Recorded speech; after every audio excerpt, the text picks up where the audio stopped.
The great happiness. Buddham saranam gacchami. Yitti dhutto suradhutto akhadhutto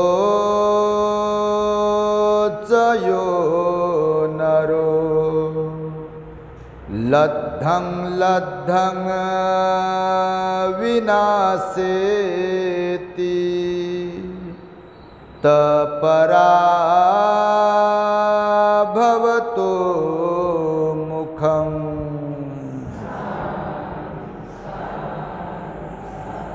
जो व्यक्ती व्यभिचार, मादक पदार्थ व जुगार यामध्ये सदा तल्लीन असतो, मग्न असतो आणि नको तिथे पुन्हा पुन्हा धन खर्च करतो, अशा व्यक्तीचा जीवनामध्ये पराभव होतो। बुद्धवाणी धम्मपद। संपूर्ण विश्वाला ज्यांनी सुख, शांती, मानवता तथा दुःख मुक्तीचा आर्य संदेश दिला, असे ते दुःख मुक्तीचे मार्गदाता, दुःखमुक्त महामानव, महान कारुणिक तथागत भगवान सम्यक संबुद्ध तथागतांनी आपल्या शुद्ध प्रज्ञेतून निर्मिलेला सद्धम्म आणि त्याच सद्धम्माचा गेली 2500 वर्षांपासून सातत्याने अहोरात्र प्रचार आणि प्रसार करणारा पूजनीय भिक्खू संघ या महान आणि सर्वश्रेष्ठ अशा त्रिरत्नांना प्रथमतः त्रिवार अभिवादन करतो। ज्यांच्या महान आणि असीम त्याग प्रभावामुळे आपल्याला जो हा अनमोल असा बुद्ध धम्म लाभला आणि ज्यांच्यामुळे आपल्याला हे एवढे मोठे वैभव प्राप्त झाले, असे महान युग प्रवर्तक, भारतीय राज्यघटनेचे शिल्पकार, परमपूज्य बोधिसत्व डॉक्टर बाबासाहेब आंबेडकर या महामानवाच्या महान अशा धम्मक्रांतीमध्ये संपूर्ण जीवनाला समर्पित करून आज या वर्षावास पर्वातील महान मंगलमय दिनी आपल्या धम्मदीप बुद्ध विहारात उपस्थित नंदनवन कॉलनी आणि परिसरातील शहरातील श्रद्धावान उपासक उपासिका, बालक तथा बालिकांनो, तद्वतच दी ग्रेट हॅपीनेस या आपल्या यूट्यूब चॅनलचे सर्वच दर्शक, सर्वप्रथम तुम्हा सर्वांच्या प्रती मंगलमैत्री सद्भावना व्यक्त करतो आणि आपणा सर्वांच्या दुःखमुक्तीकरिता 2600 वर्षांपूर्वी तथागत भगवान बुद्धांनी सांगितलेल्या धम्मोपदेशास प्रारंभ करतो। आपण सर्वांनी शांत, एकाग्र आणि श्रद्धायुक्त चित्ताद्वारे या अनमोल बुद्धवाणीला आपल्या हित सुखाकरिता श्रवण करावे, ग्रहण करावे।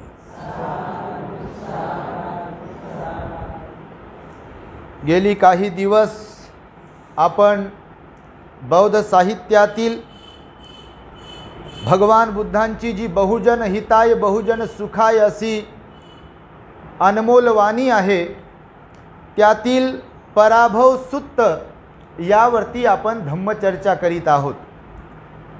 आतापर्यंत भगवंताने आपल्या या पराभवाच्या कारणांबद्दल उपदेश केलेला असताना 7 भाग आपण पाहिलेले आहेत।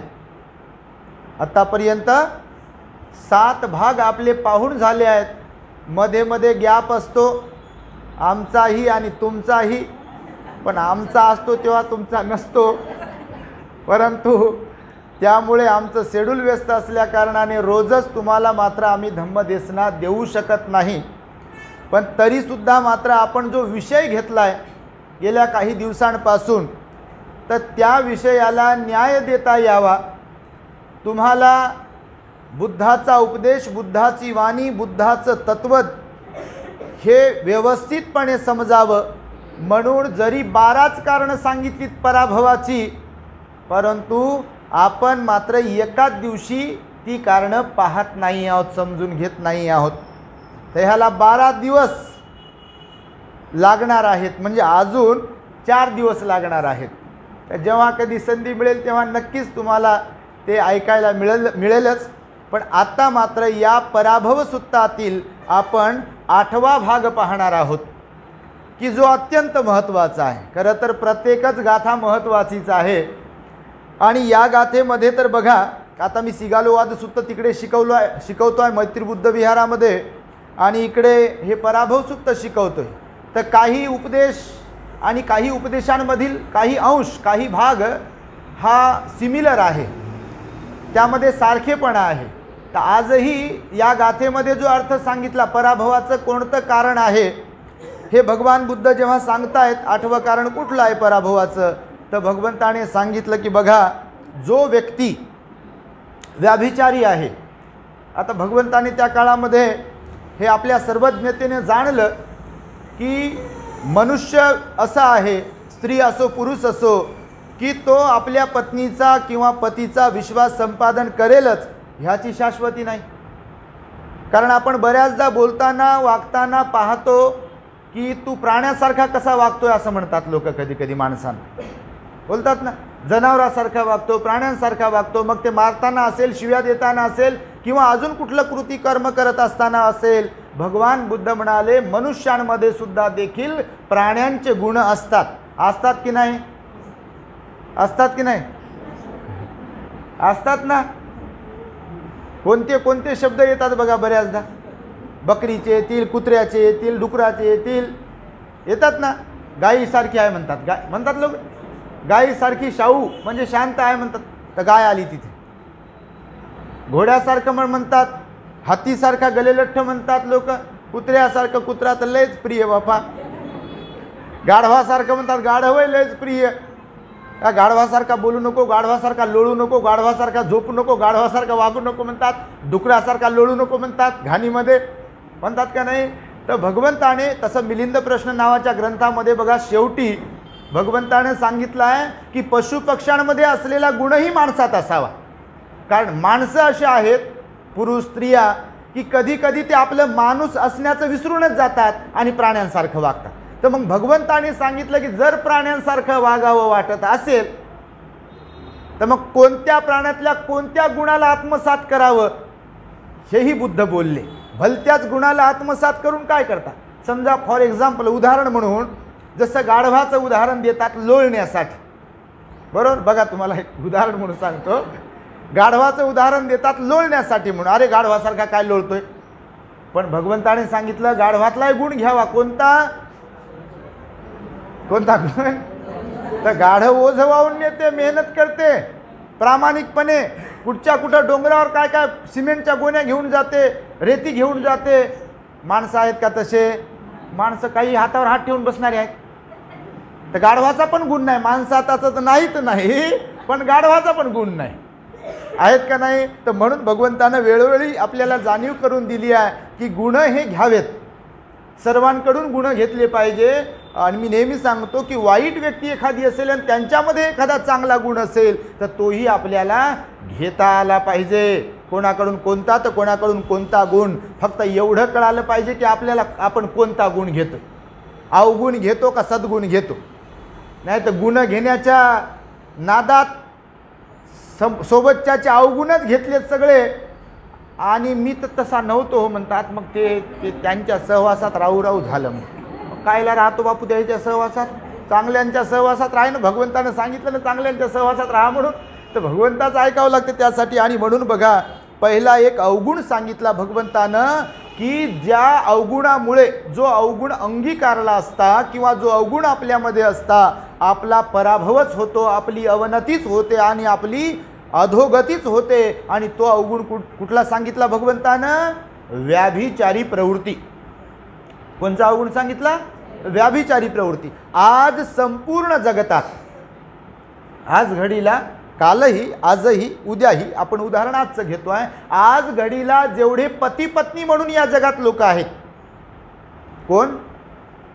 पती पत्नी म्हणून जेवढे काही लोक आहेत या जगतामध्ये, त्यांच्यामध्ये होणारे वाद विवाद आणि भांडण, त्याच्यामध्ये जे कोणते कारणं असतील, मुख्य कारणं, त्या मुख्य कारणांमध्ये एक मुख्य कारण हे आहे, व्यभिचार करणं, कामवासना. भगवंताने ह्याच्याबद्दल बोललेलं आहे. उपोषताच्या दिवशी का म्हणून बहीण भावासारखं वागायला सांगितलं, ब्रह्मचर्य व्रत पाळायला सांगितलं का, तर आपल्या काया वाचा मनावर आपण संयम ठेवावा, संयम बाळगावा म्हणाले भगवान बुद्ध. त्याही बाबतीत प्राण्यांकडून घेणारे गुण सांगितले भगवंताने, माहिती आहे तुम्हाला. आणि म्हणून तर पती पत्नीचा विश्वास म्हणाले भगवान बुद्ध खूप महत्त्वाचा असतो. नेहमी तुम्हाला मी सांगत आलो आहे, सर्वात मोठं नातं, सर्वोत्तम सर्वश्रेष्ठ नातं हे विश्वासाचं नातं आहे. आणि घराघरामध्ये बऱ्याच लोकांमध्ये काही अपवाद वगळता संशयाचं वातावरण असते बघा. पती पत्नीवर संशय करेल, पत्नी पतीवर संशय करेल आणि त्याचा दुष्परिणाम सगळ्या घरादाराला भोगावा लागतो. माहेरच्याही लोकांना भोगावा लागतो आणि सासरच्याही, दोन्ही लोकांना, म्हणजे पती असेल किंवा पत्नी असेल, दोन्हीकडच्या लोकांना त्याचे दुष्परिणाम भोगावे लागतात. मुलाबाळांनाही त्याचे दुष्परिणाम भोगावे लागतात, स्वतःलाही त्याचे परिणाम भोगावे लागतात आणि पार्टनरला देखील त्याचे दुष्परिणाम भोगावे लागतात. आणि म्हणून भगवंताने सांगितलं आहे की हा अवगुण आपल्यामध्ये असता कामा नये. आपण प्रामाणिक असलो पाहिजे. जसं या धर्मपरंपरेमध्ये, आपल्या बाजूच्या धर्मपरंपरेमध्ये सांगितलं आहे, पतिव्रता म्हणजे स्त्रीलाच, काही गोष्टी स्त्रीलाच सांगितल्यात की तूच फक्त असं वागावं, तूच असं राहावं, तूच असं बसावं, तू तोंडवर काढायचं नाही. आणि ह्यांनी किती तोंडवर काढू द्या, म्हणजे असं तत्त्वज्ञान आहे. धर्मव्यवस्थेने हे तत्त्वज्ञान सांगितलं, तुम्हालाही माहिती आहे सगळ्यांना, फक्त मी बोलतोय त्याच्यावरती डिरेक्टली, हे सगळ्यांनाच माहिती आहे. मग स्त्रियांच्या बाबतीमध्ये असं सांगितलं आहे की पुरुषाला कितीही लग्न करता येतील, पुरुष बाहेर कितीही हिंडून येईल, तो दोषी नाही आहे. पण स्त्रीनं जरी वाकडी नजर जरी टाकली कुणाकडे, तर तिला दोषी धरल्या जाते.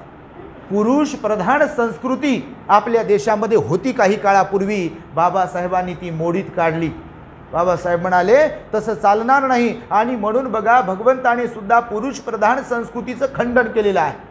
भगवान म्हणाले असं नाही. म्हणून तर मग बौद्ध पद्धतीमध्ये जे तुम्हाला प्रतिज्ञा दिल्या जातात, आता तुम्हाला दिल्या का नाही, घेतल्या की नाही बाबा माहीत नाही, तुमच्या वेळेस कोणी होतं का नाही लग्न लावायला ते माहीत नाही, नाही तर हार टाकले लागले लग्न.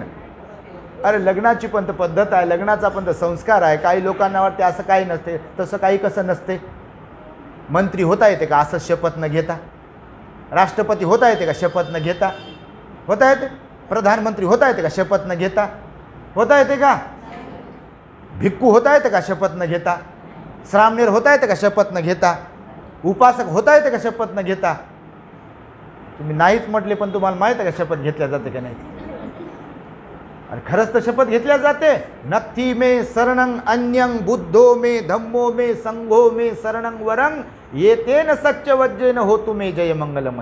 त्यांनाच तर उपासक म्हणतात की ज्यांची फक्त 3 रत्नांवरती श्रद्धा आहे. 3 रत्नाशिवाय ज्यांची कुठे इतरत्र श्रद्धा असेल त्यांना उपासक म्हणत नाही, उपासिका म्हणत नाही. जे बुद्धाची धम्माची संघाची उपासना करतात त्यांना तर उपासक म्हणतात, उपासिका म्हणतात. उपासक शब्द कशाचा आहे, उपासना. उपासना कोणाची, तर दुसरं भलतंच कोणाची नाही, तर बुद्धाची धम्माची संघाची उपासना करणारे जे असतात त्यांना उपासक म्हणतात. मी मागे तुम्हाला शिकवलं बघा आपल्यात, मला वाटतं विहारामधून, की उपासकांमध्ये असलेले 10 नियम.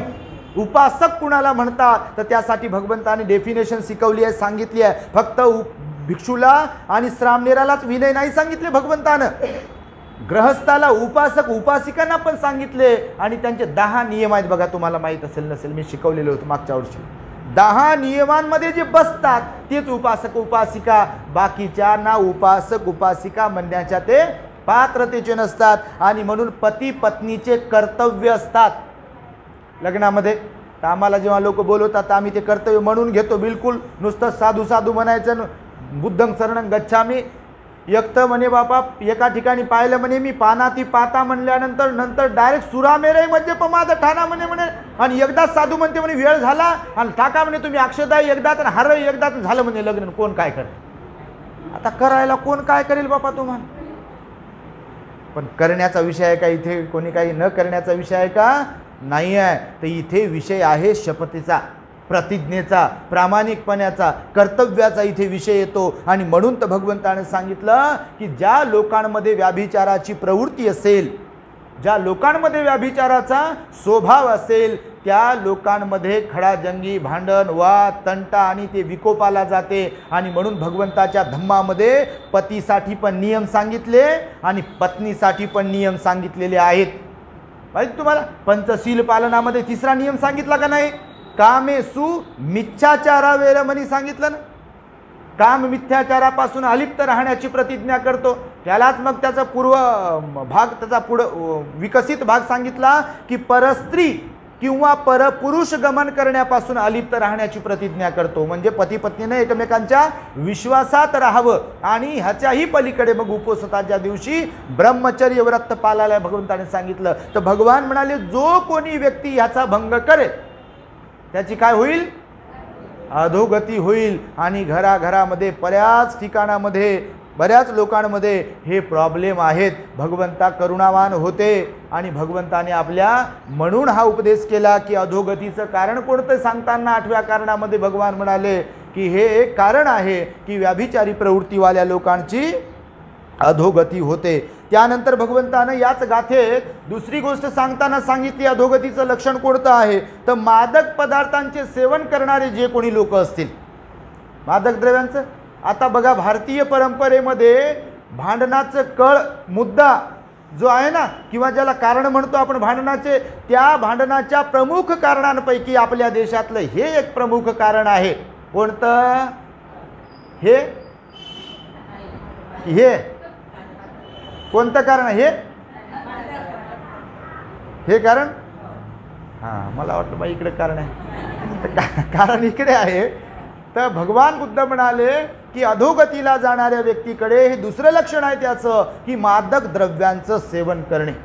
आज घराघरात आणि कितीतरी लोकांमध्ये हे मादक द्रव्यांचं सेवन करत असल्यामुळे मायबापही परेशान आहे, महिला परेशान आहे, कधी कोण परेशान तर कधी कोण परेशान आहे. भगवंतानं सांगितलं की शारीरिक, मानसिक, कौटुंबिक, सामाजिक जीवनाचा अंत होतो की जे लोक मादक द्रव्यांचं, मादक पदार्थांचं सेवन करतात. घरातही त्यांच्या घराची घडी विस्कटते मादक द्रव्यांचं सेवन करत असतील तर, कारण ते व्यसन आहे ना. आणि व्यसन हे भयंकर असते म्हणाले भगवान बुद्ध. व्यसन वाढत वाढत वाढत वाढत जाते आणि त्याच्यामुळे काय होते तर भगवंताने सांगितलं एक तर आरोग्य धोक्यात येते स्वतःच. कारण दारू, तंबाखू, बिडी हे जे काही मादक द्रव्य असतील, पदार्थ असतील, ह्याने पहिला नुकसान कोणतं आहे, अलाभ कोणता आहे की आरोग्य आपलं धोक्यात येते. आरोग्य धोक्यात आल्यानंतर भगवान बुद्ध म्हणाले केवळ शारीरिक आरोग्य धोक्यात येत नाही तर मानसिक आरोग्य सुद्धा धोक्यात येते. बघा तुम्ही बघितलं का दारू पिणाऱ्या एखाद्या? बापा बघितलं का म्हणजे काय विषय आहे का? स्वानुभव आहे प्रत्येकाचा, त्या घरातला लोकांचा, कोणाकोणाच्या. ते लोक फार पुण्यवान की ज्यांच्याकडे परिवारामध्ये कोणी दारू पित नाही. ते लोक फार पुण्यवान की ज्यांच्याकडे कोणी मावा खात नाही, तंबाखू खात नाही. माहिती आहे तुम्हाला? ते लोक पुण्यवान की ज्यांच्या घरातली लोक एकमेकांशी विश्वासाने वागतात, विश्वासाने राहतात. आणि म्हणून भगवंतानं सांगितलं की दारू पिणाऱ्यांचं नुकसान काय आहे. आता आपण सिगालोवाद सुद्धात मी विस्ताराने सांगितले म्हणून मी जरा फास्ट पळतो आहे. तर शॉर्टमध्ये सांगायचं झालं तर भगवंताने सांगितलं आहे की शारीरिक, मानसिक आरोग्य ढासळते. जे कोणी दारूचं, मादक द्रव्यांचं, मादक पदार्थांचं सेवन करतात त्यांचं शारीरिक आणि मानसिक आरोग्य ढासळते आणि त्या आरोग्य ढासळण्यासह कौटुंबिक कलह निर्माण होतात. कौटुंबिक घडी विस्कटते आणि नातेवाईकही त्यांच्यापासून दूर जातात. घरातले लोकही परेशान असतात, नातेवाईक दूर जातात आणि भगवान बुद्ध म्हणाले समाजातही किंमत उरत नाही. उरते काय? बघा तुम्ही, समाजात काय किंमत राहील अशा व्यक्तीला? कोणत्याही समाजाची गोष्ट होय, आपल्याच लोकांसाठी हा उपदेश नाही भगवंताचा, नेहमीच आठवण करून देतो आपण. सगळ्यांच्यासाठी उपदेश आहे. भगवंताची वाणी सार्वजनिक आहे आणि म्हणून भगवंताने सांगितलं आहे की आपल्या अधोगतीचं, मनुष्याच्या, पुरुषाच्या अधोगतीचं हे दुसरं लक्षण आहे की जर तो दारुडा असेल, नशाबाज करणारा असेल किंवा नशेली पदार्थांचं सेवन करणारा असेल, द्रव्यांचं सेवन करणारा असेल. आणि तिसरं लक्षण सांगितलं भगवंतानं की जुगाराचं व्यसन असेल तर. आता मी ह्याच्यावर पण बोललो, तुम्ही सिगालोवाद सुद्धा जर ऐकत असाल तर ह्यावर मी विस्ताराने बोललो आहे म्हणून आता इथे विस्तार करत नाही आहे मी. तर जुगाराचा दुष्परिणाम, जुगाराचं व्यसन असेल तर अशा व्यक्तीचं सुद्धा अधोगती होते, अवनती होते म्हणाले भगवान बुद्ध. कारण जुगाराचा नाद लागला. आत्ताच येताना एक फोन आला बघा एका भगिनीचा, आणि ती सांगत होते की तिच्या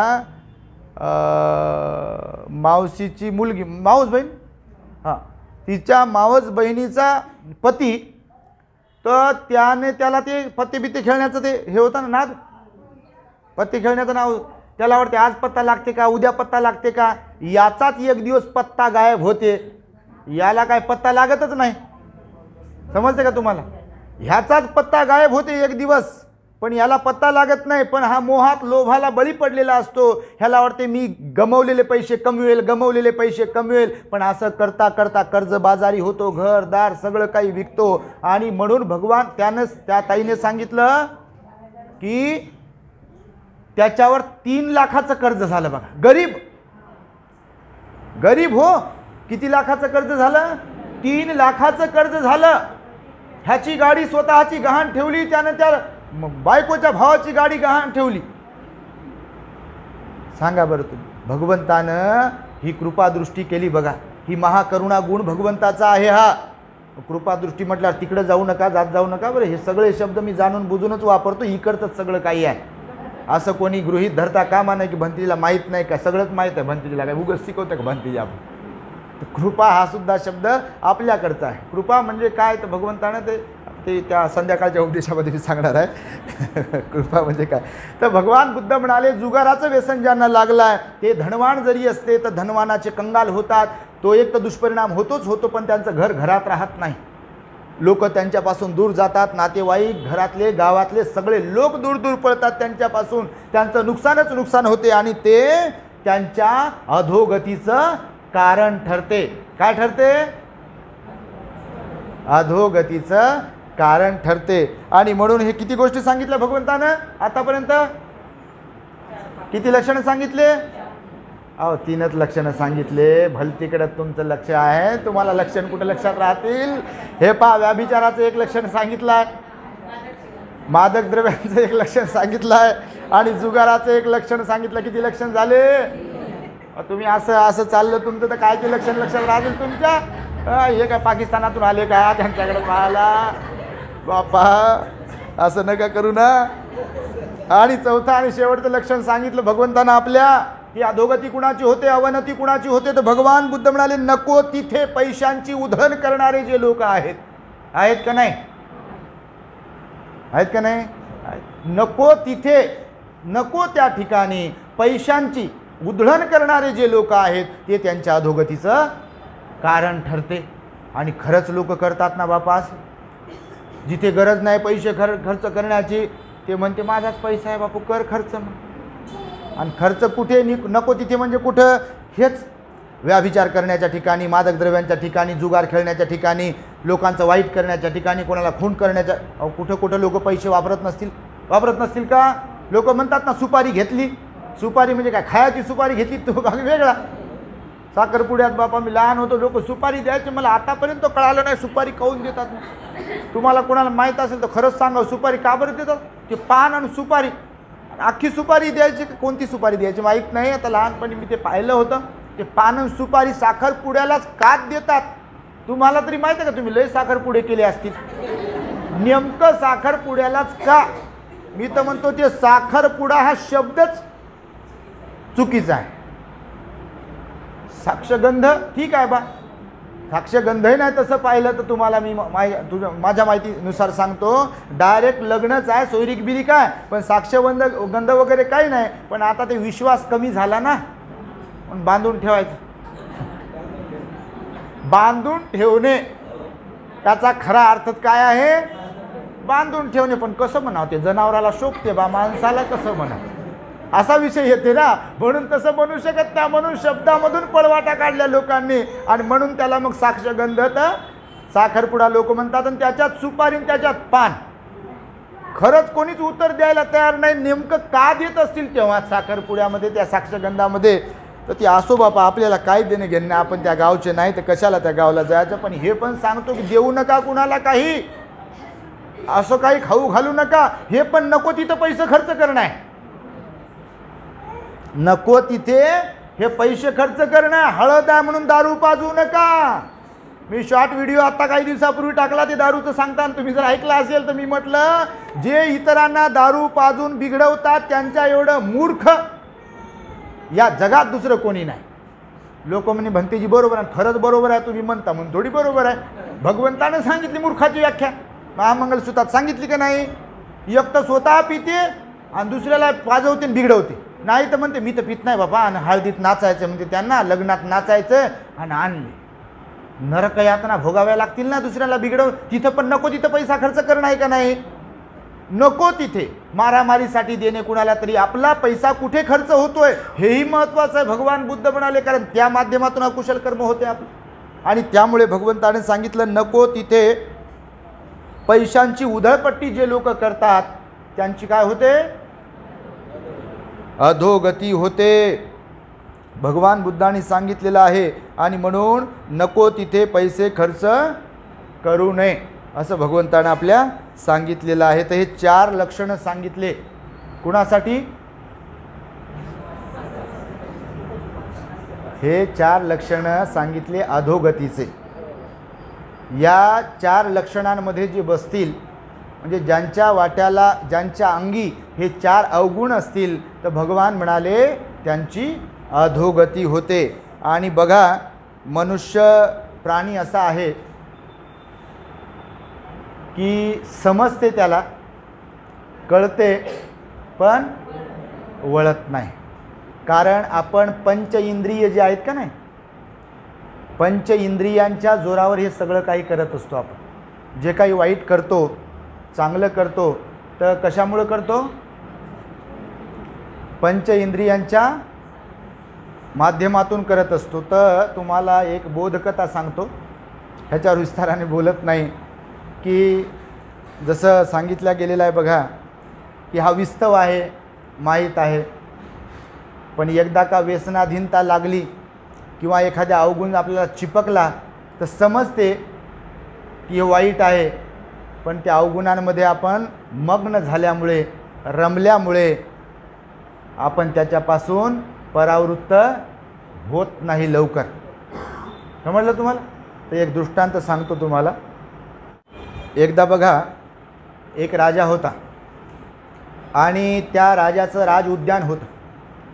आणि राज उद्यानामध्ये एक उद्यानपाल पण होता, जसं माळी म्हणतात त्याला आता. तर उद्यानपाल जो होता तो फार हुशार होता. आणि राज उद्यान फार मोठं होतं, शहराच्या नगराच्या बाहेर होतं आणि जंगलाला लागून होतं. फार सुंदर आकर्षक होतं. तर राजाचं उद्यान म्हणजे काय? राजा काहीही करू शकते. जुनी संसद असताना नवीन संसद बांधू शकते राजा? करू शकते का नाही? टीका नाही करत आपण, टीका करत नाही, सांगतो तुम्हाला. जसं जुनं घर असताना नवीन घर बांधू शकते ना राजा, राजा काय नाही करू शकत. तर मग त्या उद्यानपालाकडे एक दिवस राजा आला आणि म्हणाला की बघ, तो उद्यान तर खूप सुंदर सजवतो, खूपच छान उद्यान तू निर्माण केला आहे, त्याची राखण करतो, पण मला तुझ्याकडे पाहून एक माझ्या मनात विचार आला की तू असं एखादं आश्चर्यकारक गोष्ट करून मला दाखवू शकतो का? तू झाडाची कटाई वगैरे केली, तुम्ही बघितले झाडं वगैरे कुठे असे कटाई करून मस्त झाडं बनवतात बघ, कटिंग करतात ना झाडांची, सुंदर सुंदर बनवतात, वेली वगैरे अशा डिझाईनमध्ये जातात, खूप आकर्षक वाटतात बघा गार्डनमध्ये वगैरे कधी गेलात तर. मग राजा त्याला म्हणाला की जसं तू ह्या बागेला नटवलंय थटवलंय तर अशी वेगळी ह्याच्यापेक्षा अशी आश्चर्यकारक एखादी गोष्ट मला करून दाखवू शकतो का? तो म्हणाला हो महाराज, पण माझी एक अट आहे, तुम्हाला माझ्यातला चमत्कार मी नक्कीच दाखवेल. आश्चर्यकारक घटना ही वेगळीच असते ना आश्चर्यकारक. तर तो त्या राजाला म्हणाला की मला मध पाहिजे आहे. काय पाहिजे? मध, मोहळ, हनी. तर राजा म्हणाला ठीक आहे. आता त्या राजाकडे साठा असेल ना, जसा धान्याचा साठा तर मधाचा पण साठा. तर राजा म्हणे ठीक आहे, तुला जेवढा हवा आहे जेवढा हवा तेवढा मध तू घेऊन जाऊ शकतो. तर मग या उद्यानपालाने एक आयडिया केली. ह्याला पक्षी प्राण्यांचा अभ्यास होता. आता जे जंगलात राहतात, जंगलाच्या जवळ राहतात, त्यांना पशु पक्षी प्राण्यांचा अभ्यास असतो का नाही? असतो ना. तर मग त्याला अभ्यास होता तर त्याने ते मध आणला आणि मध गार्डन म्हणजे खूप मोठं असं काही एकरांमध्ये असेल, तर तिथच्या गवतावर मध टाकला असं. आणि त्या उद्यानामध्ये रोज एक वात मृगाचा कळप येत होता. कुणाचा? वात मृग म्हणजे हरिणीचा एक प्रकार आहे. हरिणीच्या जाती आहेत वेगवेगळ्या. हरिण माहिती तुम्हाला? पाहिली का तुम्ही? हरिण वेगवेगळ्या प्रकारचे असतात. हरिण म्हणजे हरिणच एकच नसते, तर हरिणीचे प्रकार असतात. तर वात मृग हा विशेष असतो. वात मृग जो असतो ना, हा विशेष असतो. त्याच्या नावानुसारच त्याची गती असते. वाऱ्यासारखा धावतो, प्रचंड चपळ असतो. कसा असतो? प्रचंड चपळ, कळपानेच राहतो. माणसाचा गंध त्याला सहन होत नाही. मनुष्याचा गंध सहन होत नाही. चाहूल जरी लागली त्याला लांबून, तर ते पळून जाते. लपून राहण्यात तरबेज असतो. लपण्यामध्ये तरबेज असतो. तो सडपातळ असतो. पाये मात्र त्याचे लांब लांब असतात. आणि इथे 12 शिंगी वगैरे म्हणतात का नाही, तर तसे त्याचे शिंग असतात. आणि असं त्याचं वर्णन आलेलं आहे. आणि दाट अरण्यात राहतो तो, घनदाट जंगलामध्ये. तो बाहेर जास्त राहत नाही. पण हे गार्डन उद्यान जे होतं जंगलाला लागूनच होतं. तर मग त्या वातमृगाचा एक कळप रोज त्या उद्यानामध्ये चरण्यासाठी, पाणी पिण्यासाठी येत होता. तर ह्याच्या मनात विचार आला की वातमृगाची कोणी शिकार करू शकत नाही. हे विशेष. वातमृगाची शिकार करता येत नाही. शिकाऱ्याच्या जाळ्यात तो सापडतच नाही. वातमृग जो असतो ना तो. तर उद्यानपालाने विचार केला की राजाला आश्चर्य दाखवायचं आहे, आपल्यात कोणती कला आहे. तर ह्यानं एक दिवस गवतावर मध अंथरला लांब असा. तर मध अंथरून ठेवला की त्या कळपातून एक वातमृग एक दिवस आलं तिथे चरण्यासाठी. तर चरण्यासाठी आल्यानंतर त्याला ते गवत गोड लागलं. गवत गोड लागलं तर उद्यानपालाला समजलं की याला गोडी लागली. तर उद्यानपाल रोज रोज रोज रोज रोज रोज ते मध अंतरत होता आणि त्याचा एरिया वाढवत होता. म्हणजे काल तिथे टाकलं, आज इथे, उद्या तिथे, असं करत करत करत करत त्यानं आपल्या जवळजवळ जवळजवळ त्या वातमृगाला आणलं. ही एक कला आहे प्राण्याला, पशुपक्ष्यांना जवळ करण्याची. काही काही लोकांच्या हातावर ते दाणे वेचतात. कोण? खारुताई, पक्षी. बघितलं तुम्ही? काही काही लोकांकडे येत नाहीत, परंतु काही काही लोकांकडे येतात. तर तो वातमृग जो होता, तर मग एक दिवस असं झालं की ह्याच्या हातावरचं गवत खायला लागला. एवढा तो ह्याच्या जवळ आला. मग ह्याच्या जवळ आला तर त्याला लागली लत. लत समजते का तुम्हाला? लत समजते. लत समजते. त्यात तल्लीन होणे, मग्न होणे, त्याच्यातच पूर्ण गुंगून जाणे, अशी त्या हरिणाला, वातमृगाला लत लागली. मग ह्याच्या मागे मागे मागे मागे तो राहायचा वातमृग. ह्याच्या त्यानं कळप सोडला, ह्याच्या मागे मागे. कुणाच्या? उद्यानपालाचे. मग बरोबर प्रसंगावधान पाहून एक दिवस त्या उद्यानपालाने राजाला म्हटलं की हे महाराज, तुम्ही म्हणाला होतात ना की आश्चर्य दाखव. कोणतं आश्चर्य दाखवू शकतो? तर मी तुम्हाला उद्या एक आश्चर्य दाखवतो. तुम्ही इतके वाजता दुपारी राज दरबारामध्ये थांबा, मी तुम्हाला आश्चर्य दाखवतो. तर राजाला वाटलं बापा काय आश्चर्य दाखवतो. त्यानं हातात घेतलं गवत. हा उद्यानात गेला. तो माणसाळला होता ना वातमृग. हातात गवत घेतला, त्या गवताला मध लावला आणि गवताच्या थोडं थोडं थोडं थोडं गवत टाकत टाकत टाकत टाकत हा गेला राजवाड्यात, राज दरबारात. राज दरबारात गेला आणि हा वातमृग त्याच्या सोबत सोबत सोबत सोबतच आला. यानं मेन दरवाजा बंद केला आणि राजाला दाखवलं, महाराज ह्या प्राण्याला ओळखता का? आता प्राण्याची पारख सगळ्यांनाच होती. आता माणसं तेव्हाचे जंगलात जाणारे, शेतात जाणारे होते. आता शेत बितात जात नाहीत लोक. मी जाऊ का म्हणतात शेतात? शर्ट माझं आता बसता नाही खाली म्हणते बापा. बरोबर आहे. खुर्चीवर बसताना साफ करते माणूस. गावाकडच्या माणसांना बिचारांना ढेकळात बसवा, शेतात बसवा, कुठे बसवा, नाही का. हे मायभूमी म्हणतात त्या जमिनीला. आणि खरंच आहे ना, मायभूमीच आहे. तिच्या तीच तर आपल्याला देते सगळं काही. आणि मग त्या वात मृगाकडे पाहून राजा खरंच चकित झाला आणि म्हणाला, अरे खरंच आश्चर्य आहे, वात मृग राजदरबारात आला आणि तोही जंगली. तर त्यानं शाबासकी तर दिलीच आणि त्याला विचारलं की हे कसं केलं तू, नाही का. साप गारुडी असतं, गारुडी ते सोबतच सापाला घेऊन झोपते, बसते तिथं, त्याच्या त्या याच्यामध्ये असते ना, असते का नाही, सोबतच राहते. अस्वलवाल्याला पाहिलं तुम्ही कधी? माणसं इतर घाबरतात पण ते अस्वलवाला तर सोबतच राहते, अस्वल राहते की नाही.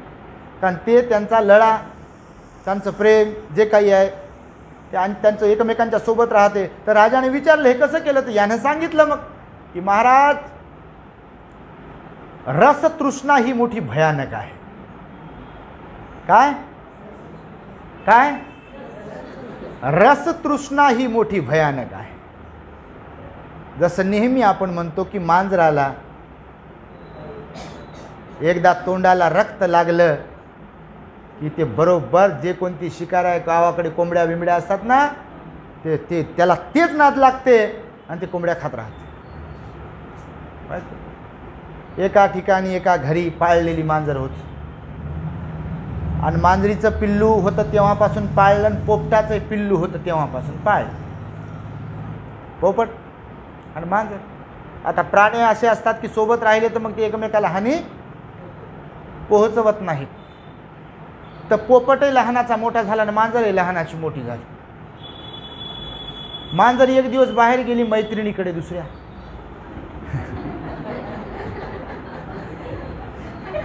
नेमकं मैत्रिणीने त्याच दिवशी त्याच वेळी एका पोपटाची शिकार केली होती.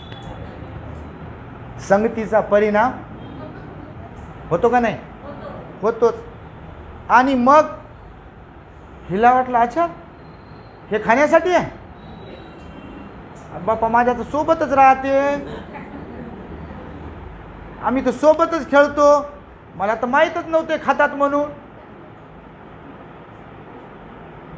घरी गेली, रात्र झाली, मारली झडपण, खाऊन टाकलं पोपटा. एकदा लागली दाताला, ते काय म्हणतात, हा सव चटक. हा बाबा चटक, प्रॉपर शब्द आहे चटक. चटक लागली की गणित बिघडत. ती मीठ जास्त खाण्याची लागो. सांगतो तुम्हाला, हिरोती खाण्याची लागो. हिरोती समजते का तुम्हाला? नागपूरची फेमस आहे हिरोती.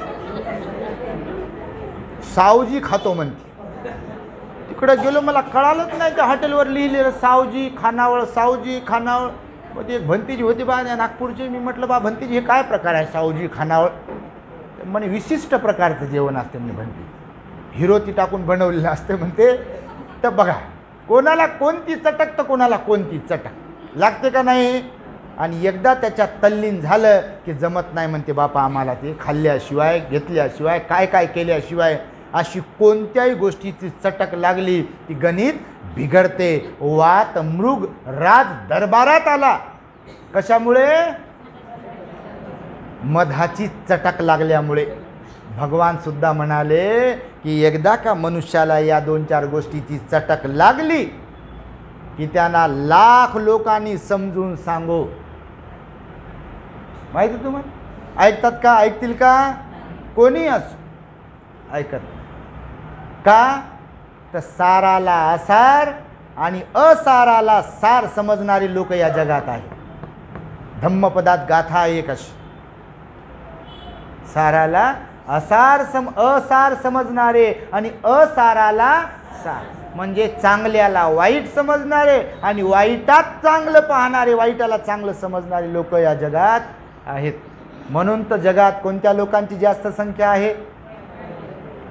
वाईटांची संख्या जास्त आहे. सगळ्यांचेच संसार खरोखरच सोन्याचे आहेत का? सगळ्यात पती पत्नीमध्ये खरंच लयच प्रेम आहे का? रियल प्रेम आहे का?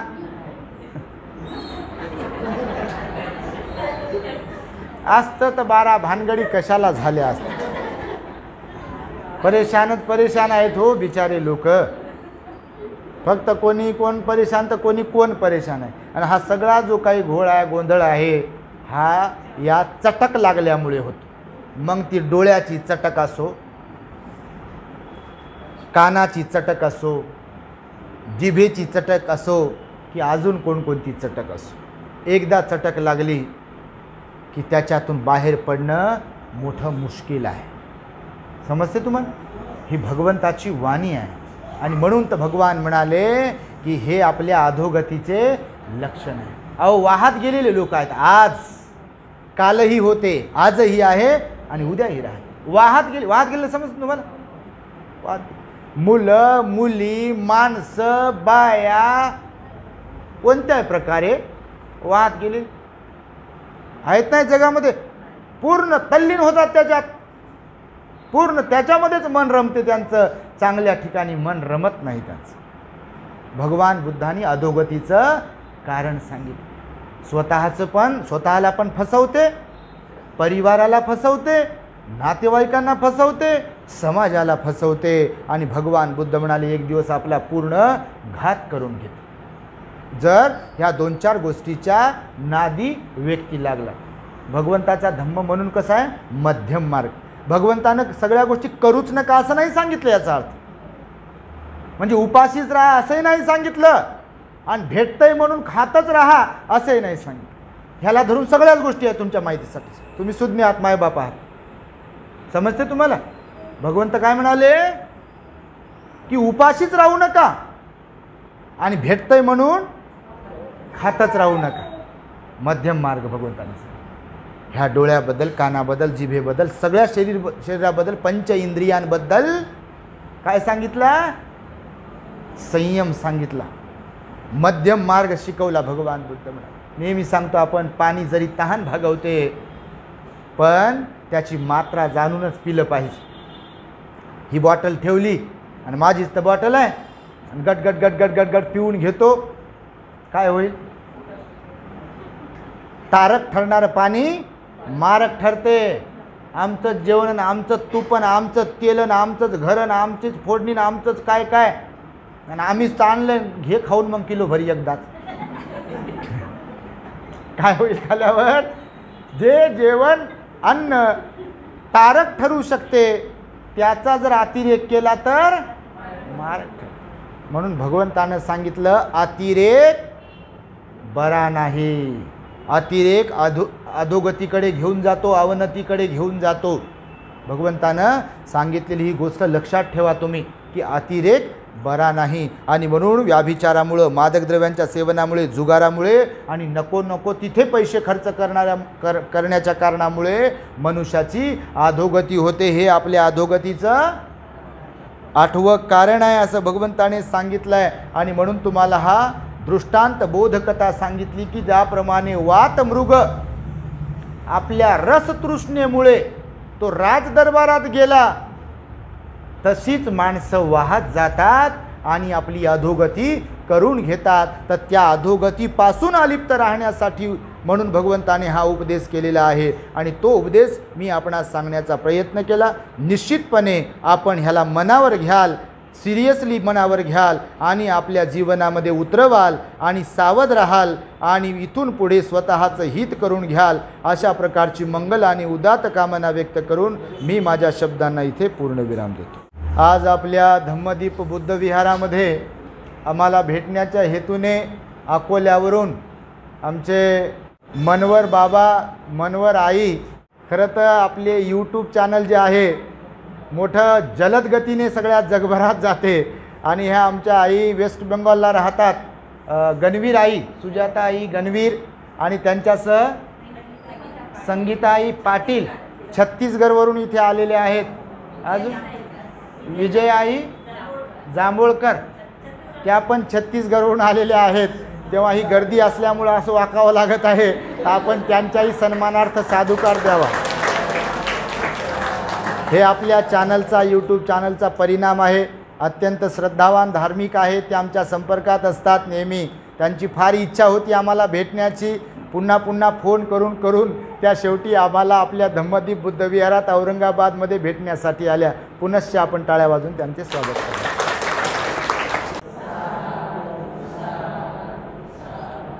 भवतो सब मंगलं रक्षन्तु सब देवता सब बुद्धानुभावेन सदा सुखी भवन्तु ते. भवतु सब मंगलं रक्षन्तु सब देवता सब धम्मानुभावेन सदा सुखी भवन्तु ते. भवतु सब मंगलं रक्षन्तु सब देवता सब संघानुभावेन सदा सुखी भवन्तु ते.